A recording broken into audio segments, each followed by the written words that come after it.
The second pillar of recovery is eat and hydrate well.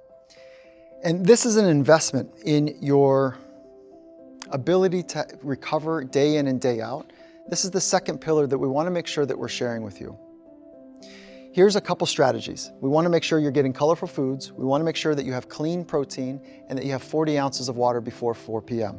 Let's start with the water. One of the ways to think about water is before you leave your house, maybe you compete to get 8 to 12 ounces in. That's like a full glass before you leave your house, if you leave your house in the morning. And that full glass, what you're doing is just getting ahead of the game of hydration.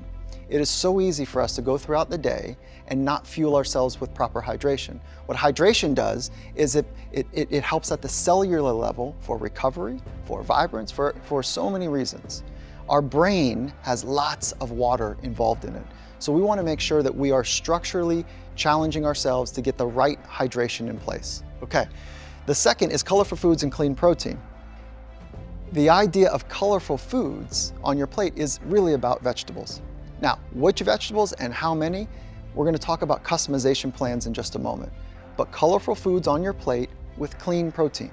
Now, clean protein is once you've cooked something and it cools down, it's clean if it doesn't harden, if the fat doesn't harden.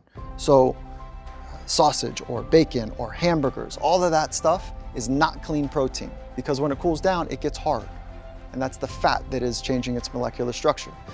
So here's what we do. Colorful foods, clean protein, and 40 ounces before 4. The reason we say before 4 is because if you drink too much throughout the day and you're just getting in at the end of the day a lot of hydration, it might impact the first pillar of recovery, which is sleep. So if you're getting the majority of your hydration in at 7 p.m., 8 p.m., you're likely going to influence your sleep rhythms. Okay, so before 4, we want to compete to get that hydration together.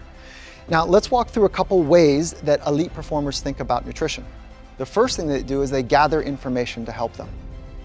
The way that they gather information is to go hire somebody to teach them, a nutritionist. And so in your local community, you have people. You can find people that you trust about how to learn your nutritional plan. If you spent 2, 3, 4 hours with them, you would know a significant amount about what they've come to understand for nutrition. That's the first phase. That's the learning phase, the education phase. Then if you want to get really good at it, you might need an applied program where they show you how to structure your days and they show you how to structure your meals so that you can go on your own because of your education and now actually do it. And you got to commit to it now. You got to commit to it. The third level up from this is to actually do a blood draw. And once they do a blood draw, and there's lots of companies out there, once they do a blood draw, they can customize exactly the nutrition program for you. They know your food sensitivities, your allergies, the foods that you need to get, how much to get in, how well you're doing as an overall intaker of food, and then they can adjust accordingly.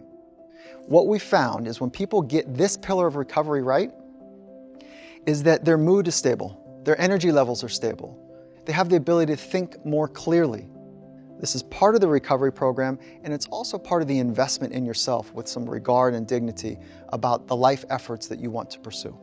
So let's compete, let's get our hydration and nutrition program in place.